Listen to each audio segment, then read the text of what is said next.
jerking off a pot, and he's the actual jerk off, and that's a nasty one of that too, because, well, who collects their sperm in a pot? He didn't know what to do with it. He didn't get pregnant and push a baby out of his ass.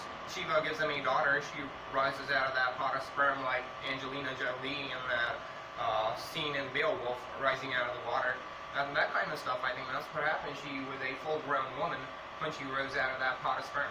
And well, Shiva gave her to him. He goes, well, show me what you can do with her. And he ends up raping her. That's what he does with his daughter. First, he was jerking off to the image of either, well, whoever's supposed to be a representation of either the northern hemisphere, that's supposed to be a woman, Urvashi. So I believe that she was a representation of either the northern hemisphere, the planet Uranus, or the planet Earth. So he was jerking off. He's going, well, Shiva's got all of this, and I've got nothing, and well, I guess I'll just jerk off. So he does that, and he gets a daughter. He rapes her. He loses his fifth head, and he goes, well, I'm too embarrassed. Now, you know, I must have been the best of all creation. Must have been the best of Shiva's creations, and that's probably why I got this daughter, right? So I'll just leave it up to the celestials to decide if this was right or wrong. So then out of his embarrassment, he goes, well, you know what, it's Shiva who's responsible for that whole deal. I shouldn't have lost my fifth head. And he goes, well, actually, you know what happened? One time I was sitting here, and because I have both the X and Y chromosome in me, I had the woman inside of me too, and I was sitting here in all my, basking in all my glory, and Shiva was so attracted to me that he couldn't help but ejaculate at the side of me, and that gave us a child. That's not what happened, dude. When they're talking about Mohini and Shiva, they're actually just talking about Brahma jerking off the Urvashi's image.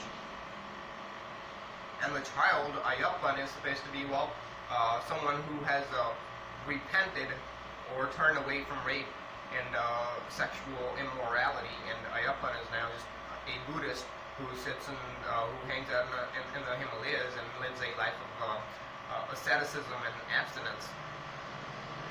Yes, that's what they're trying to, that's the idea that they're trying to send your way. Either way, well, Brahma didn't know anything about conception. Brahma needs this character, Muhammad, to teach you how conception works. Well, this is how the child is formed in the womb. Brahma didn't know how Saraswati showed up. He didn't get pregnant with her.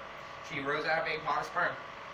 And then he goes out and claims, well, I created the universe with my daughter Shatarupa, who I fucked too. That's not right. So Shiva set him back where he belonged. And when Muhammad claims the angel Gabriel visited him, he goes, read, you fool. What do you know about creation? How did your daughter show up? How did Saraswati show up when you didn't even get pregnant? So, yeah, this is something that I figured out, and if you haven't, if you think I'm lying, well, that's up to you. That's what that's the way I perceive this. That's the way I have interpreted these scriptures, and that's how they ought to work.